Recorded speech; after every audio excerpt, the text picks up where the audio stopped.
I feel quite short up here. I'm going to block a stand on for me. Thank you for that lovely introduction. I feel slightly embarrassed to be here. Let me ask you a question.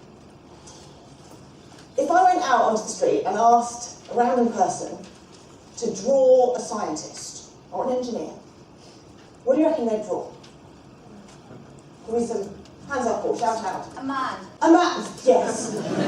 Most certainly a man. With a white coat, glasses. Messy hair. Oh, that's very specific. What else would this man look like? Old. He would be old. So man, white coat, messy hair, glasses, old. Skin colour? Oh, yes. Okay, so if we could sort of zoom in and find out a bit about this man that has been drawn, this hypothetical creature, what would he be like? What would his personality be like? What's that? Stuffy. Stuffy. Any other personality qualities, any descriptive terms of what this guy might be like? This sort of icon of scientist. Are you a bit mad? In a good way? Yeah, okay, cool. When I asked some kids in the school this the other day, they said, single. Oh God, even worse. Do we think he'd be, well, give me some more personality traits. So mad, would he be interesting? Yeah, cool. What's that? Geeky? Quirky? Eccentric? What would his sort of emotional landscape be? Non-existent. Yeah, now we're getting somewhere. So, sensitive? Emotional? A team player? Creative? Sexuality? Would he be straight? What's that? Celibate. So, does anyone describe the process? So look, like it or not, this is not true, as we all know. I'm a scientist, as I'm sure are some of the people in the room. But the fact is that, yes, times have changed, yes, things are moving along, but so many young people out there are still faced with these stereotypes, this image, this kind of like almost comedy icon of what it is to be a scientist, or to be an engineer, or to work in tech. This is still what is kind of instilled in people's minds. And it's not just this kind of image that hopefully is changing, but if you turn on a TV program, or a radio show, or a movie, you know, name me some kind of famous scientist in the media or in popular culture that young people are exposed to. Bill Nye. What's that? Am I showing my age? I don't know who that is. Oh, Bill Nye, right, okay. Okay, that's better. That's definitely better. But, like, any other ones? Brian Cox, okay, another man. I mean, a cool man, but a white man. Anyone else? Who's that? Okay, another man. And what about in movies, characters and TV shows? Anyone of the Friends generation, or is that just me showing my age? So, who's that? Ross, okay, another man. A funny man, albeit, but, you know. So, you know, Jurassic Park, often kids say they're the scientists in Jurassic Park, all male, all male. There are some female scientists out there, but most of them are still male, white, straight, boring, celibate, all those things. So this is kind of what we're up against. And of course times are changing, of course there's so much publicity now around women in STEM, around ethnic minorities, about diversity and everything. Many more young people today are being taught about Ada Lovelace, Rosalind Franklin, Mary Anning, Jocelyn Bell, to name a few, Marie Curie, whatever. But this is still relatively new, and in terms of the sort of like public consciousness, this idea of what it is to be a scientist is still quite embedded. And this is what young people today, if we're not careful, are still growing up with. this image, this idea of what it takes. So again, if I asked young people what it takes to be a scientist, or people out there in society, what does it take to be a scientist? What kind of qualities do you need to have today to be as happy and successful in science, technology, engineering, mathematics? What kind of qualities do you think people think you need? What do you need to be like? What do you need to be good at? To be happy and successful? Art. You have to be good at maths. You have to be clever. You have to do the best. You have to come top. You have to be brilliant. Is that true? No. Okay, what else do you have to? Well, you certainly have to work hard. That's different. What else do you have to be happy and successful as a scientist? Yeah? You have to be inquisitive, absolutely. Any other qualities that people seem to think you have to? Can you be shy? Or timid? Or lacking in confidence? This perception of what you have to be a scientist. The perception is no. The perception is you have to be top of the class, you have to be super confident, you have to not doubt your abilities, you have to be the best. You have to think you're great, otherwise you won't get through this sort of cutthroat world. And yes, as we said before, you have to be logical, you have to be analytical, you have to solve problems, but you also, therefore, don't get to be sensitive, emotional, creative, insecure, people person, all these other qualities. So again, this is what we're up against. And this is why people like you guys are so important. And Alistair didn't mention, I've actually been a science teacher myself. And so I've worked, I guess I work as an ambassador now mostly, but I've worked with young people. And I know, as I'm sure you all do it yourselves from your own experiences at school or from young people you've worked with, that one of the biggest reasons that young people today give for not going into STEM subjects at university or even taking maths and science subjects at A-level is not, oh, I don't enjoy it. It's not, oh, I'm not good enough. In fact, a lot of young people say, well, you know, I love science and I'm really good at science, but it's just not for people like me. Have you come across that phrase? People like me. Now, what does that mean? People like what? Because almost everybody in society, barring maybe a few, could have something in their sort of psyche about, well, people like me. What is that? People who are female, people who are black, people who are gay, people who are sensitive, people who are emotional, people who are, I don't know, there's a million things. But there are so many reasons why people think that someone like them isn't going to be good enough, tough enough, successful enough, resilient enough, seen as good enough to be working in a STEM profession, let alone taking it from A-level. So, like I said, that's where you guys will come in. And that's where your role, not just in terms of the educational side of explaining maths and science in a way that's fun and engaging and exciting, as I'm sure you're all passionate about doing, but actually being role models, about showing young people that someone like them, whatever the them is, can be happy and successful, studying maths and science subjects beyond GCSE into A-levels, or, so I know it's different up here, and off into higher education as well. So I'd like to just share with you a little bit about my story, about what inspired me and about what got me into doing what I do now, and the challenges that I had to overcome. So I'm going to move over here for a moment because I feel like I'm just going to talk to you guys. Hello, people behind me. So I was one of those really annoying kids that used to drive my teachers and my parents completely bonkers, because my favourite word from the age of as early as I could speak was why. I was constantly asking questions. It was like, why does this happen? What does this mean? How does this work? Why do I have to do this? Why is the sky blue? Why do I have to eat vegetables? Whatever it was like, why, everything. I would not accept anything unless I could understand the reason behind it.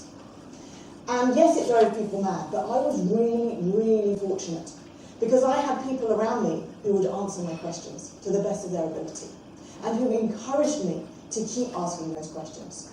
And I still do. and I still ask them. And that's really important, because I'm sure you all are aware that science and maths are about, as somebody said, being inquisitive, wanting to understand the world. But I was also really fortunate, is that I didn't just have people around me who were happy to answer those questions and in fact encouraged me to ask even more, but I had people around me who could act as role models to inspire me. And many young people these days don't have this. So my first role model was actually my dad. Now my dad is a medical scientist, and when I was 5 years old, I didn't know that, he was just my dad. And my parents got divorced when I was quite young, I was about 4.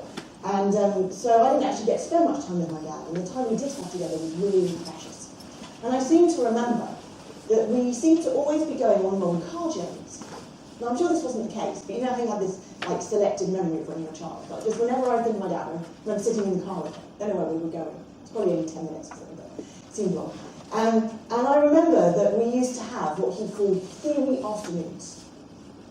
Now, I was 5. I didn't know what theory was, but I knew that we were going to have a fun afternoon, and he was going to tell me stories. And he would tell me stories about the world. So, for example, one time I remember him telling me that we all used to be monkeys. And I'm like, what? I used to be a monkey? And he was like, well, millions and millions and millions of years ago, your great-great-great-great-grandparents were the same as that of a monkey. And I was like, that's amazing. Have I got, like, monkey cousins? Can I meet them? And I thought this was really, really cool.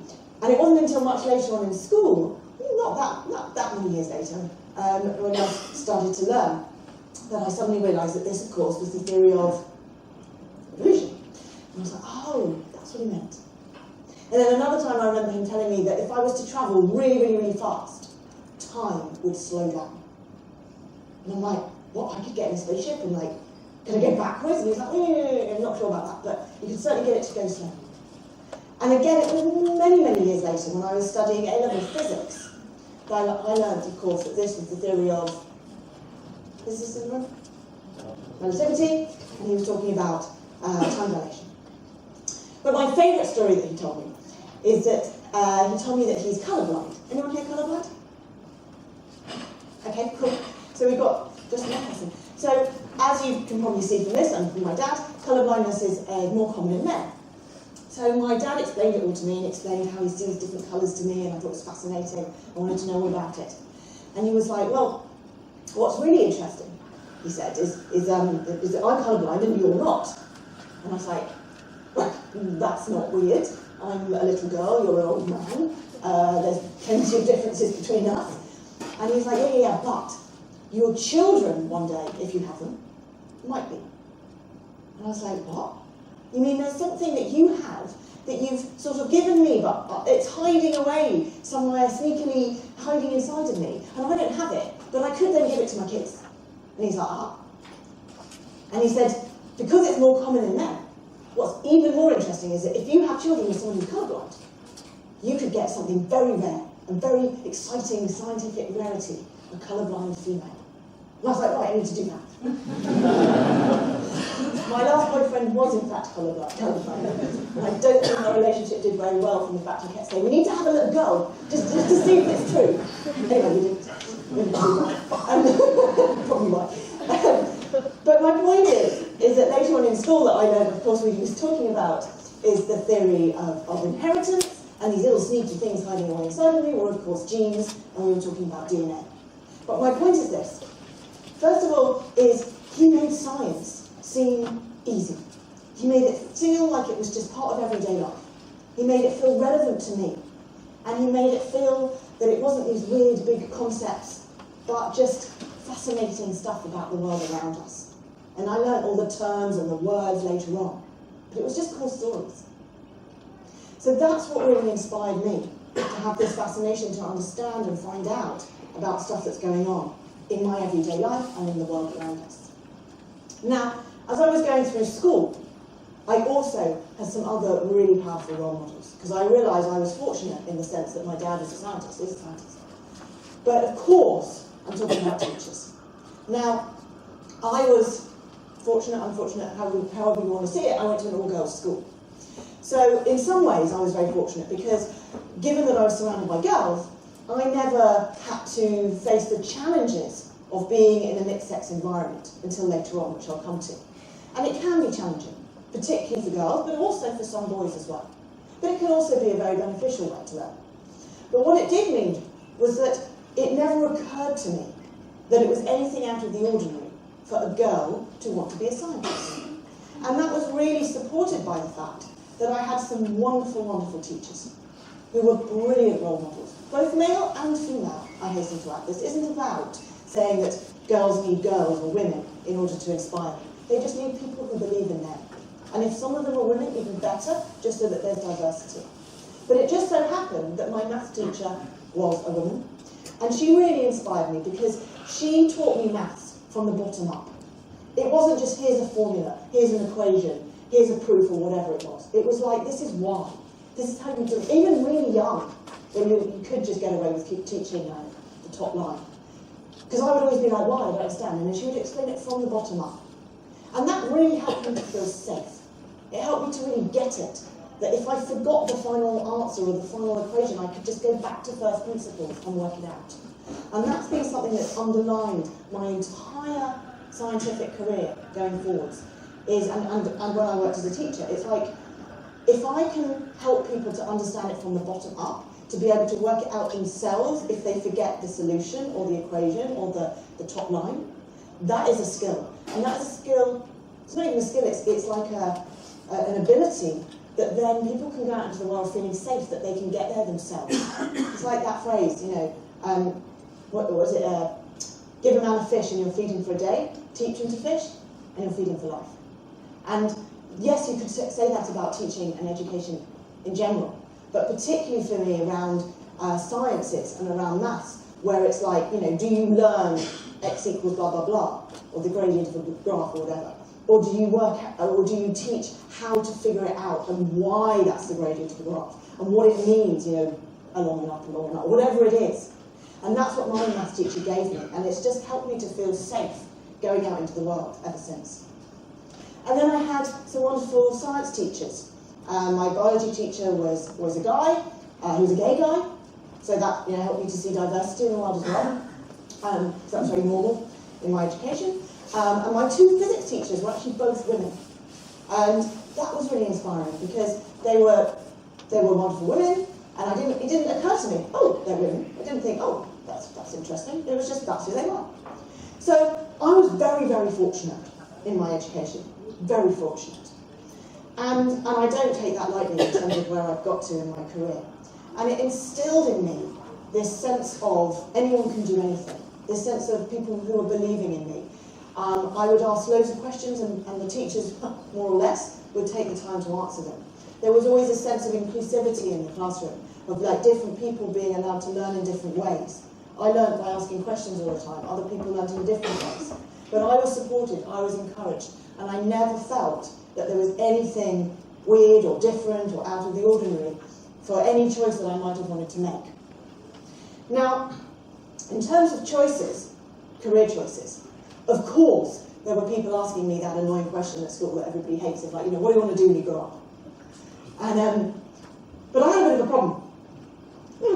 Perhaps a sort of dilemma, we should say, is that yes, I loved science, and I loved maths. And in fact, I should add at this point actually, that, and in your teaching career, perhaps in your own education, you've been aware of this, that it's not easy at school to be somebody who enjoys learning, who wants to do well, who cares. And it wasn't easy for me. I got bullied, I got called a swot, a nerd, a geek, all those things, teacher's pet, especially because I asked lots of questions. People were like, And so, and I'm sure you're all aware of this, but it's just something to be something that's important to be aware of. Because yes, I had some good friends, but also the classroom environment was really tough for me at times. But luckily, I had the support from my teachers to encourage me to keep going, and I felt that I could keep going and that was okay. And luckily I did, and whenever I speak in schools, I do a lot of talks in schools, Whenever I speak in schools, I say, look, you know, if you're feeling like this, and literally they're all sort of, I don't know how they're all feeling like this. Like some of them must be the ones who are, but I also say, you know, the ones who are probably making you feel bad are the ones who are feeling as bad themselves, right? There's this obvious thing, this cliche of like, everyone's feeling most insecure and all of that. But, you know, everyone's sitting there saying, oh yeah, you know, I don't feel popular or whatever. Or I feel not good enough, I feel like I don't fit in. And there were many times where I felt I didn't fit in and maybe I wasn't good enough. But I always tell the story that a couple of years ago, I was on the tube in London, and my career has sort of suddenly skyrocketed in the last sort of 5 years, and I've suddenly got sort of uber successful, or whatever that means. But it's still a bit unreal for me, and I'm just like, really? But I was on the tube, and I bumped into one of the girls that I went to school with. It was a long time ago now. And she was one of the really scary ones, right? I'm sure you know what I mean, especially if you go to a girls' school. She was one of the really scary ones. And we used to bully me, and I bumped into her on the tube, and I got that same shock of adrenaline that I used to get of like, ooh, she's going to be mean to me, like, hello. And she was like, oh, hi, Emily, hi, wow. You know, I've heard about what you've been doing, you know, I've seen through Facebook, and I've seen on the telly, and like, wow, it's so brilliant, all this wonderful work you're doing, and oh, we always knew you were going to be brilliant. You know, we always knew you were just so great at school, and I was just like, no, you didn't. You tried to stop me. You were like completely horrible to me. It made me feel like everyone hated me. Of course, I didn't say that. I just sort of smiled and nodded, didn't I? I said, oh, yes, thank you so much. How are you? Blah, blah, blah. I got off the tube and I was like, what? So, you know, my point is, and again, this is something I love to share with young people, is that don't let anyone put you off or stop you from being who you want to be, for fulfilling your potential. Because actually, everybody's struggling. Everyone's feeling insecure. Everyone's trying their hardest. And some people are doing that by actually lashing out at others or trying to put others down to sort of squash their own insecurities. And I'm really glad that I pushed through that and I kept going. So yeah, this dilemma I was coming back to is the fact that, as you probably heard in the introduction, I had another passion at school. In fact, I had lots of other passions, but I had one major passion, which was theatre. So I loved singing and dancing and performing on stage, and I sang in choirs and lots of musicals, and I took kind of like as many kind of roles in school plays and shows and stuff as I could. So at the time, this felt like a bit of a dilemma, because people were always saying to me, well, you know, what do you want to do when you grow up? And I'd be like, well, I want to be a scientist and I want to be an actress. And those sort of grown-ups in my life who perhaps weren't as forward thinking, as I'm sure you all are, would be like, oh, well, you can't do both, you've got to choose. Well, it's taken me 4 careers and nearly 40 years to prove them wrong. Because what I do now is absolutely the perfect combination of my analytical mind, my desire to understand the world and make sense of the world, my desire to communicate with others, to help others understand the world, and my desire to stand up in front of loads of people and basically show off. Which, believe it or not, might be at odds with other parts of my personality, which you might not believe, is that I'm actually really shy and I'm quite an introvert. But I come alive when I am expressing myself and when I have an opportunity to kind of be who I really am, which is why I went and did acting for a while. So my point is this. It wasn't wrong for people back then to say I had to choose temporarily, but nobody really sort of spoke to the fact that there might be something I could end up doing that actually brought together all the parts of myself. And in fact, I have no idea. And if you'd asked me even 6 years ago that I could end up doing what I'm doing today, let alone 35 years ago when I was at school, I wouldn't have had a clue. And that's the thing. A lot of things that young people today might end up doing, those jobs, those careers, don't even exist yet. Most young people by the time they're my age or your age have probably had about 10 different careers these days, many of which they'll actually invent for themselves, as I have done. So one thing I think is really important is to encourage and inspire young people to know that whatever their passions, whatever their skills, whatever they're excited about, to keep going with everything as much as possible. And that is what I was inspired to do, because I was given actually very good advice, which was pursue the academic route first. Do first what would be hardest to come back to. Not just that, but first that.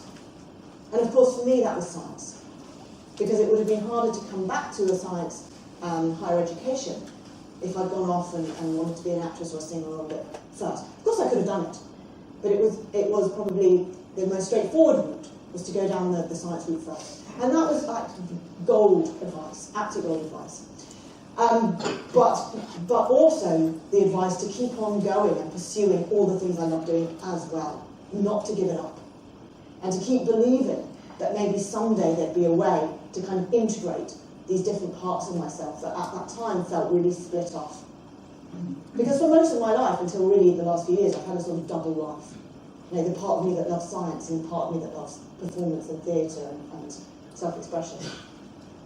So, following their advice, pursuing the academic route first, I did maths and science A-levels, and then I, as you heard, was lucky enough to get a place at Cambridge University to study natural sciences. And my intention was that I wanted to be a physicist. So at all the other universities, I applied for maths and physics. At Cambridge, I applied for natural sciences, and I got a place at Cambridge. So I excitedly went off, and the first thing that I noticed, and I started the physics part of my course, was that I was one of the only girls. Now, for any of you guys been in a situation, male or female, where it's predominantly male in your education environment, be it at school or be it at university? So particularly in maths and physics, and I know it's shifting, but particularly in maths and physics, that can be the environment. Now, there doesn't have to be anything wrong with that. It's just the way it is. Hopefully it's changing. But I would love for when you're educating young people, for that to not be something that you're scared to make them aware of. Because I know it sounds completely crazy, but it just hadn't occurred to me that that might happen. But that's also kind of good, because my first thought was just like, well, hey, finally I get to hang out with some boys, not just in the pub on a Friday night. So, you know, it didn't seem to be a problem. You know, why would anyone have told me about this, and it wasn't going to be a problem?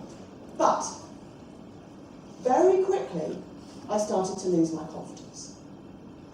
Now, at the time, I had no idea what was going on. But looking back with the thingy of hindsight, is that I can see what was happening. Is that I found myself in a learning environment where the other people, they happened to be male, this could happen if they were females, to be honest, learnt in a very different style to me. So what I'm talking about is when I had like small tutorials, I went to my lectures and stuff, mostly all male students, all male lecturers, all male heads of department, that bit didn't bother me, because my dad had been my role model, it was fine. But when we came to small group tutorials, and it was all like a load of guys and me, it wasn't that they were male, at least that's not what it seemed, it was that they seemed to learn in a different way to me. So for example, they all seemed way more confident than me. There was this sort of like macho camaraderie sort of environment, this kind of competitive sink or swim environment where people were shouting out the answers and people were seeming like they knew everything. And because I hadn't been primed for this, because I didn't know that this might happen, because I didn't really get what was going on, I just simply assumed that they were all right, that they knew all the answers, and I just didn't. And I suddenly found myself feeling a bit scared to ask all the questions I'd been used to asking at school, to say if I didn't understand it, because people would laugh, or they'd roll their eyes. Now, really important here, I'm not saying that there's anything wrong with that kind of learning environment. Absolutely. Some people really thrive in that kind of environment, that competitive, kind of like challenging environment. Some girls really thrive in that environment. Lots of boys do. But it doesn't suit everyone. And it didn't suit me. And in that environment, because there was no one sort of moderating the situation and supporting me as well, because the male tutor was just completely invested in that way of learning, I simply started to shrink and to drop back and to feel that I wasn't good enough. And for the first time in my life, I was just like, because I'd been lucky at school, I'd been really bright and I'd kind of done well. For the first time in my life, I was like, oh, I just can't do this. I'm just not good enough. I've come as far as I'm going to get. That's that. Done. Game over. And I'd come out of my tutorials in tears, feeling like I couldn't even ask for help. And that simply, they were just better than me. So in that environment, I got put off, and I decided that I was going to drop physics. And that was it. End of my physics career. And that's what I did.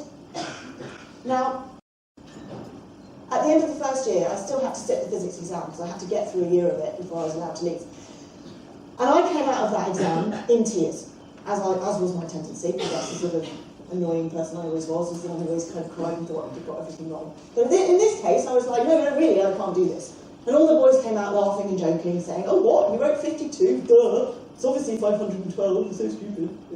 You know, it's like, please forgive me, any boys in the room who aren't like that, and please forgive me, any girls in the room who are like that. I know I'm gender stereotyping, but this does happen, and it can happen the other way round, and it's more a case of recognising difference, and difference in learning styles, than it is a case of making anything right and anything wrong.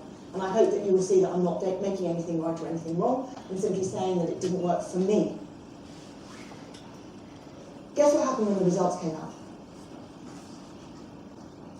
I did better than most of the boys. Now, at the time, I didn't have a clue what was going on. I was just like, oh, well, obviously I fluked something, and there was obviously an easy exam, or whatever it was. And I couldn't wait to get out of there, and I finished my degree in biology, and I was very happy. But looking back, it's kind of obvious, is that that environment let me change my perception of it was my perception of my abilities that had changed, not my actual abilities. And this is key, I think. And in my work as a teacher, this is something that I saw a lot, is that environment, teaching environment, learning environment, education environment, social environment, has such an impact on all of us as to how we perceive ourselves, how good we perceive ourselves to be. And it doesn't usually reflect our actual abilities. And the more we can let young people know that this is what can happen, and the more we can let young people realise that actually everybody is feeling not good enough, everybody is feeling insecure, and they're just showing it in different ways. When I did give this talk to boys' schools, and I'm like, okay, anyone identify with anything I've said so far? And they're all like, of course, in girls' school they all do. In mixed schools, pretty much all of them do. So everybody's feeling this. Everyone's feeling I'm not good enough. Perhaps I just fluked it. Perhaps I shouldn't be here. It's even got a name in the grown-up world. You all know what it's called? Imposter syndrome, of course. I hadn't heard of this till a few years ago, but now everyone's kind of hearing of it. And again, when I speak in schools, or I do a lot of speaking at like prize givings and things like this, and I'm like, any grown-ups in the room? Any grown-ups in the room identify with this? And all the teachers are nodding away, and all the parents are nodding away, and the headmistress is like nodding away, and I'm like, look, kids, look. Everybody feels like this. So I think that's a really important message that we can give young people, is to know that they're not alone, to know that there will be times when they feel different or out of place, whether it's a gender thing, whether it's a personality type. I'm a little bit autistic, so I learn in a way that is like I said, like asking lots of questions, and that makes me feel different sometimes. That there's always ways in which different people will feel different and feel othered, and not to let that environment put them off. And as teachers, the more that we can flag that, talk about the elephant in the room, and the more we can create learning environments where different people can feel safe and encouraged. And yes, the ones who want to be competitive in that show, great. But the ones who also sit at the back and are too scared to put up their hands, they're not putting up their hands because they don't know the answer. They're not putting up their hands because they're scared in case they get it wrong, because they don't want the others to laugh at them. And some of you guys might have felt that yourselves. So I just think it's important that, particularly in maths and science classes, that we're aware that this can happen. And even if it isn't happening, that we let young people know that it might happen. Not to put them off, quite the opposite. Because forewarned is forearmed, right? Is to say, okay, if this happens, talk to people. Talk to your friends, talk to your peers, talk to your tutors, lecturers, people, heads of department or whatever. Let them know how you're feeling. And you'll be surprised at how many other people are feeling the same. And just remember you're not alone. Get support, get help. And perhaps if I'd done that, I would have ended up as a physicist. But hey, I'm very happy with the way my career turned out. So I finished my degree in biology, as I said, which I actually really loved in the end. There is still a part of me that feels like I'm a physicist, which is weird, considering it's like 20 years since I've done it. But I finished my degree, and I did loads and loads and loads of plays and musicals and stuff while I was at university. And I was really glad that I was kind of empowered to keep that up as such a kind of passionate hobby.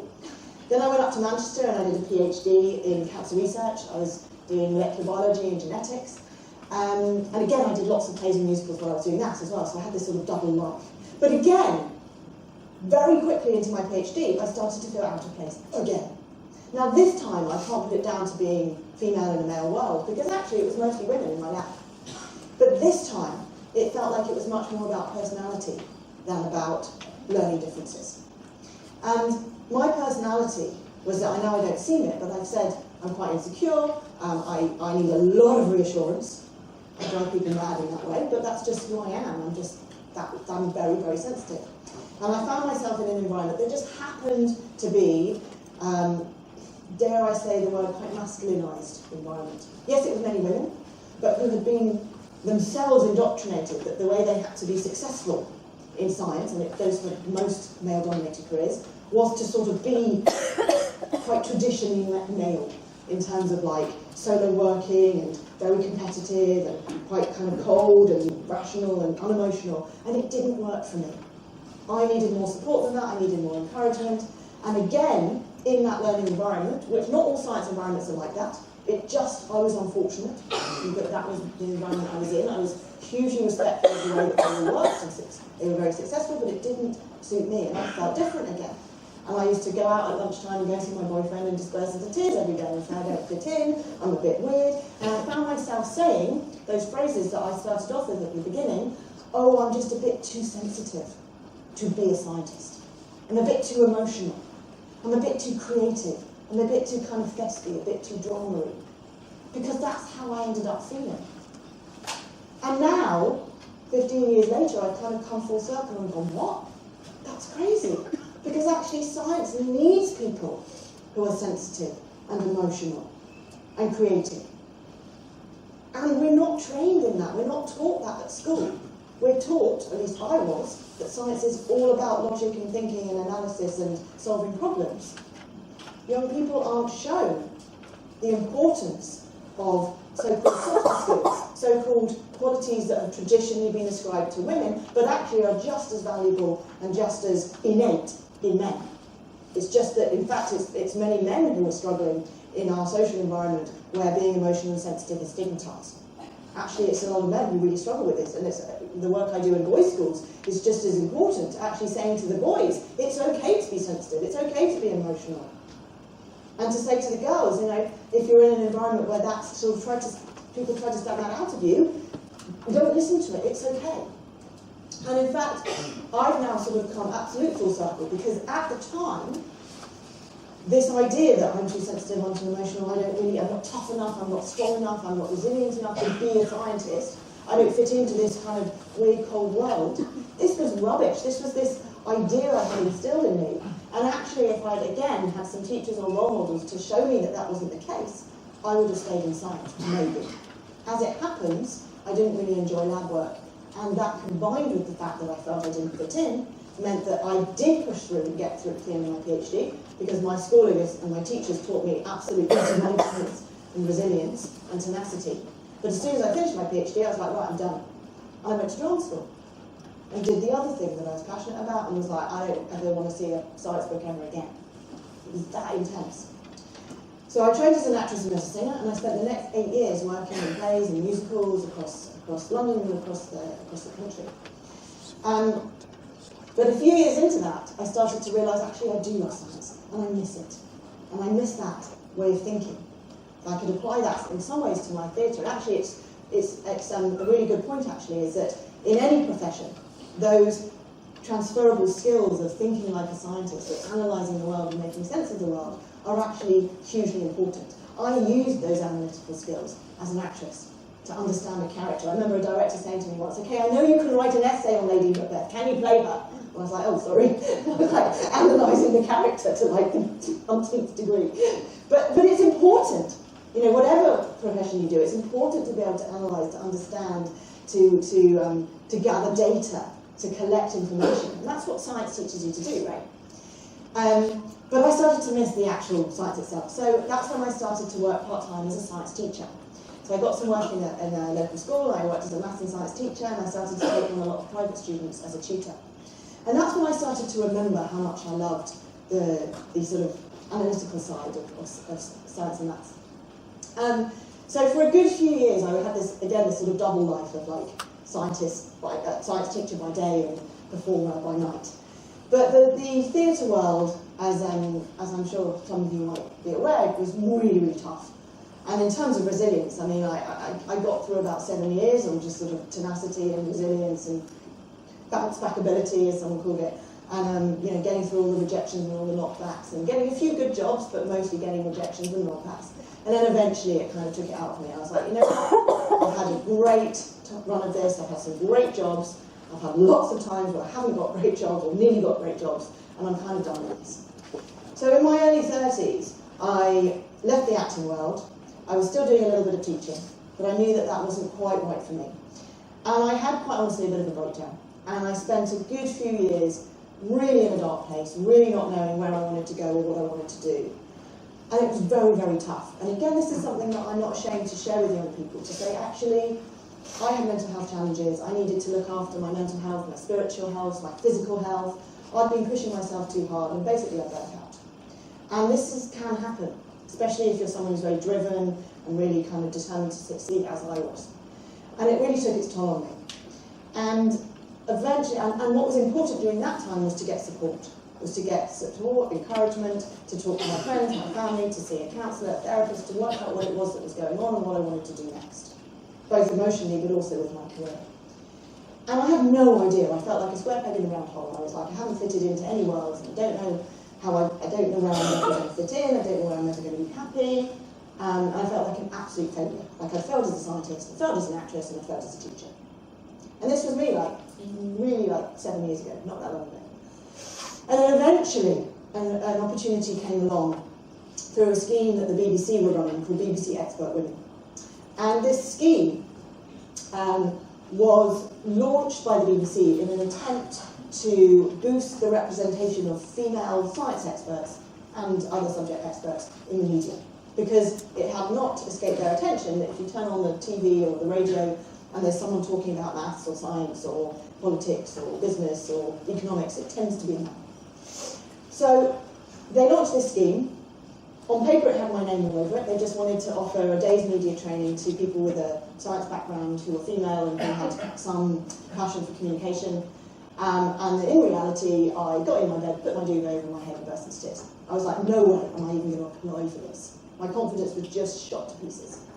But thankfully, I had people around me who, again, played the role of teachers or mentors or supporters, as hopefully you guys will be as well. And they encouraged me to apply for this scheme. Bottom line is, cut a long story short, I applied for the scheme, I got a place on the scheme. And I turned up on the training day, the morning of the training day, totally terrified, thinking, oh my God, I'm so out of place, why am I here, why have they selected me, I'm not good enough, I've been out of science for too long, there's going to be all these other amazing women there. And the first thing that the woman running the course said to us, she sat us all down, there were 30 of us in the room, and she said, I bet every single one of you thinks you're the one who shouldn't be here. And we all burst out laughing, because we all felt like that. And that's when it finally dawned on me what I'd been feeling all my life and what had been kind of limiting me all my life. And they were like, yes, this has got a name, it's called imposter syndrome, and this is what prevents so many people, young people, older people, particularly women, but actually lots of men as well, from fulfilling their potential and getting to where they can be in life. And that day really changed my life, because they said, look, if we call upon you to speak about science or maths on a TV show or in the media, just say yes. And I was like, okay, I want to go on better than that. I get it. I get that this is what needs to happen. I get that it's all about confidence. And I want to do this as a career.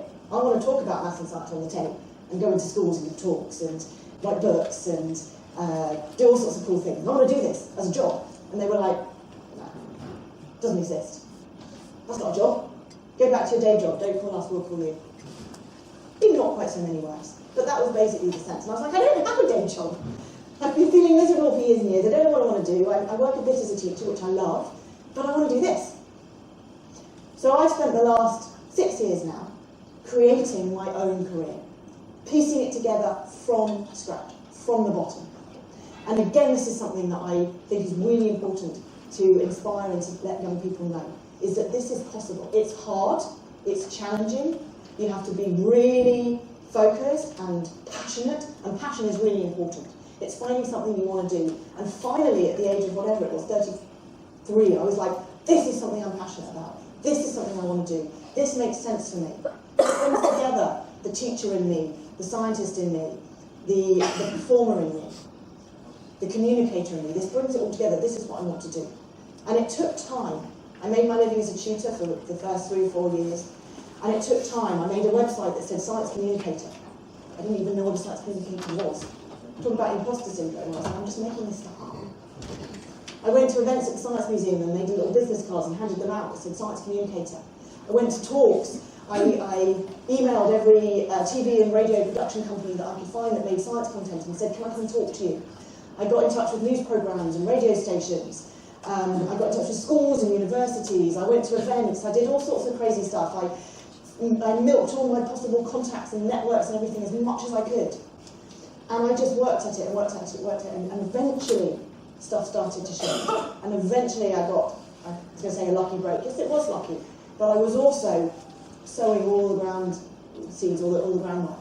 And I ended up getting a screen test for this TV show, Duck Quacks Don't Echo. And they wanted someone unknown, and I got the job. And in parallel with that, I was starting to get opportunities to give talks, just like unpaid things for nothing, to kind of have an opportunity to like speak about science in schools or universities. And stuff slowly started to happen.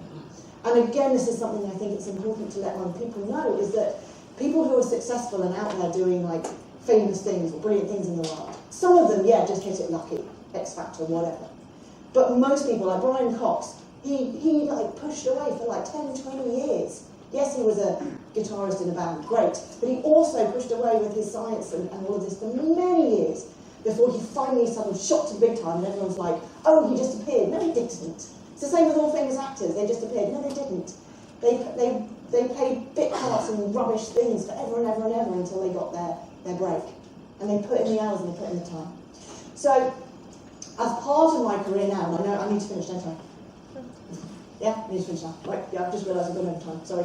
And I just want to sort of kind of come full circle and bring it all together, because as part of what I do now, I was asked a few years ago to go on a TV show on Sky News, news show, and talk about this story that hit the news of the Nobel Prize-winning scientist Tim Hunt. Do you remember the story? Who said the trouble with girls in science is to criticise them, you fall in love with them, they fall in love with you, and if you criticise them, they cry. Remember that story? Now, whether or not he said it deliberately, or whether or not this was a bad thing, is kind of not the point. The point was I thought that this was a little bit irresponsible in an environment where you want to support and encourage different types of people to be scientists. So they asked me to go on a news show and talk about this, and I did, and it turned out to be a debate, with my opponent being none other than Milo Yiannopoulos. Really quite interesting character. There's 8 minutes on YouTube of this debate if you want to go away and watch it and get really angry. Don't watch the one that says, what does it say? Milo ruins feminist career. That was me, feminist. Where they kind of put animal noises over my face and they're awful things, and it's had 1 million views. Definitely the most viewed thing that I've ever done. Don't watch it, it's going to be full. Please watch the original and decide for yourselves whether they ruin my career. But that's not the point. The point is that I came out of that interview basically having said, some people cry, so what? I'm a sensitive and emotional woman, and finally, at the age of nearly 40, I was proud to admit and to welcome the fact that I cry, I'm sensitive and I'm emotional, and that actually is a good thing in science. And we should be supporting and encouraging more men to cry, particularly young men. If you're teaching in mixed schools or boys' schools, support sensitivity, support emotion. And in fact, that actually it's not just important to be sensitive and emotional, to be a fully rounded human being, but actually this can be useful in STEM-related careers. Now, I received a huge amount of online abuse, trolling, misogyny, horrible experience. But the combination of that awful life-changing experience for me was that 6 months later, I was like, I need to do something about this. So I delivered a TEDx talk, which was called Why Science Needs People Who Cry. And I would love for you guys to go watch it. In it, I make lots of different points about the role of sensitivity and emotion, not just in the workplace in general, but what it can bring to STEM in terms of 3 C's: compassion, collaboration, and creativity. Compassion, collaboration, and creativity are 3 super crucial qualities to have as someone who is working in STEM-related careers. And these 3 C's stem, really unintentional bad pun, stem from a willingness to be sensitive and emotional and to admit our vulnerabilities, to bring our vulnerabilities, to talk about who we really are on a human level. If we're sensitive, we can care deeply about the world around us. Scientists want to change the world. They want to make the world better. They have to be compassionate to do that. And to do that, we have to have access to our own emotions. Scientists need to work together as a team. They need to collaborate. To collaborate, we need to be able to access not only our own emotions and our own sensitivity, but the sensitivity of others, to be empathic, to be able to communicate, to be able to see things from other people's perspectives. That is crucial to be a scientist. And creativity.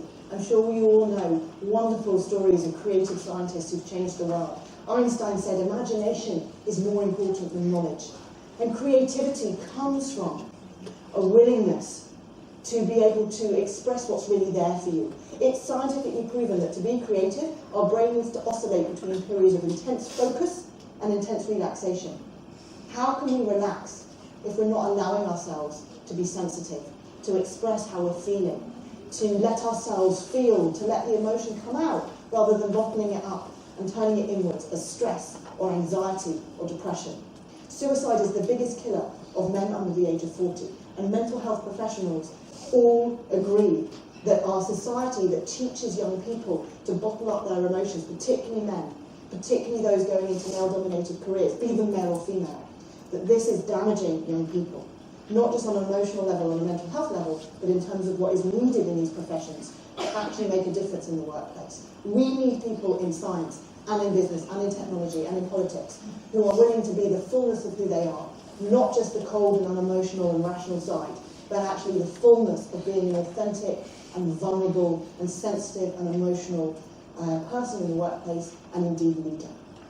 So I just want to finish, I know I've gone over time very slightly, so I'm sorry, but I just want to finish by saying that science needs you guys. Science needs passionate teachers who are willing and wanting to inspire young people, to let them be the best they can be, to encourage them in the classroom, to create classroom environments where everyone can thrive, and to let them know that there is space for someone like them to be happy and indeed successful in any career they want to go in, and particularly that if they love science and they're passionate about science, that science needs them.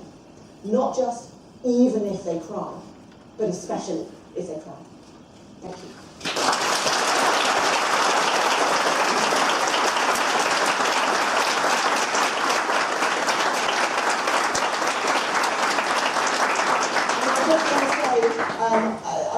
Someone's handed out very kindly for me a lot of leaflets of the work that I do.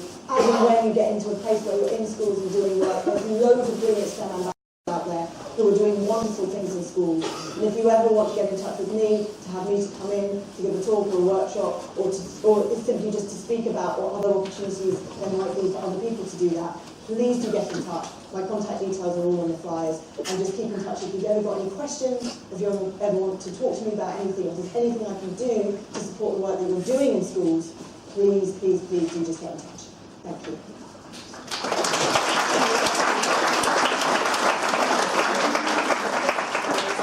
Contact details you see are on the screen, and obviously we'll be able to get that from your QR code later on. When I first asked Emily she would come in and do this keynote session for us, she asked what should she talk about, and I said, well, what we've got is we've got 236 young, fresh-faced scientists who are going to have, hopefully, have a really positive impact on the life of young people and be that inspirational model that young people need. And that's what Emily is. So I asked her simply to take us through her career and look at the types of challenges and barriers and the factors that have had positive influences on you, and you've done that in a way that has really engaged us all. So, from me, thank you very much for taking the time out, and we have really, really enjoyed it. So thank you very, very much. Right.